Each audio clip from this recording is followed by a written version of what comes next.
L'archivistique est un domaine qui s'occupe de la gestion rationnelle et sécurisée de l'information, des documents et des données. Fortement axé sur la pratique, les formations de l'HEG Genève visent à rendre le plus efficace possible le transfert des nouvelles connaissances à la réalité du terrain. Notre formation, elle a été créée à Genève il y a 100 ans et elle est encore la seule formation dans le domaine de la bibliothéconomie et de l'archivistique en Suisse romande.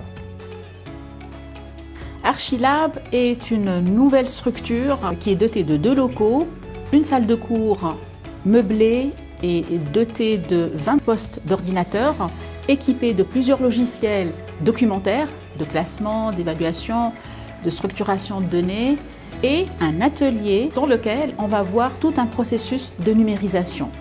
Ça permet de prendre en charge les documents dès leur création jusqu'à leur sort final, en passant par l'évaluation, la description, la classification, la diffusion et la valorisation, voire la conservation permanente.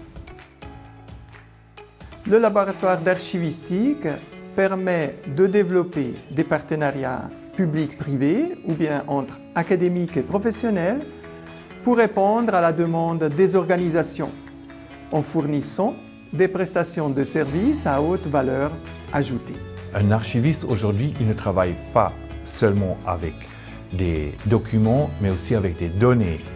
Et pour simuler ce travail qui se fait dans le numérique, nous avons besoin d'une infrastructure avec des machines, des logiciels. Quoi de plus durable que former les futurs étudiantes et étudiants avec les dernières technologies numériques de manière à archiver notre patrimoine pour le transmettre aux générations futures.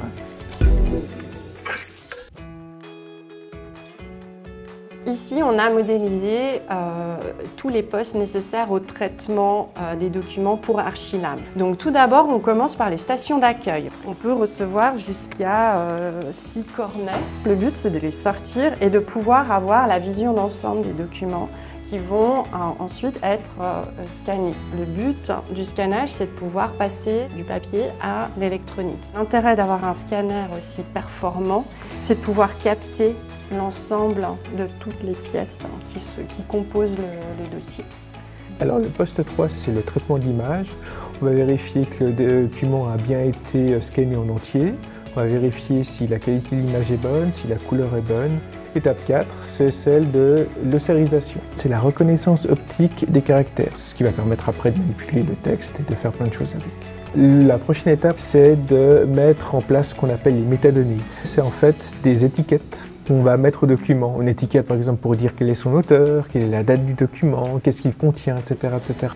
Donc en 5e étape, après le traitement physique et le traitement intellectuel de l'image, arrive l'étape de structuration.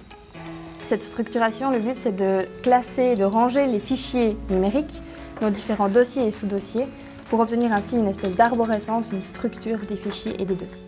Ces dossiers et fichiers, une fois structurés, sont alors stockés dans un espace particulier et réservé d'un point de vue informatique, donc sur des serveurs de fichiers. Et il se passe également un stockage au niveau du papier.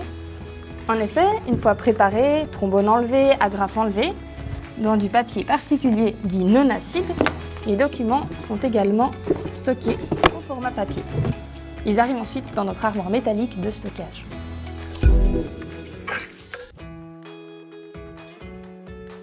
Ça permet mieux de comprendre, ces métadonnées, on les met comme ça parce qu'on a fait telle démarche.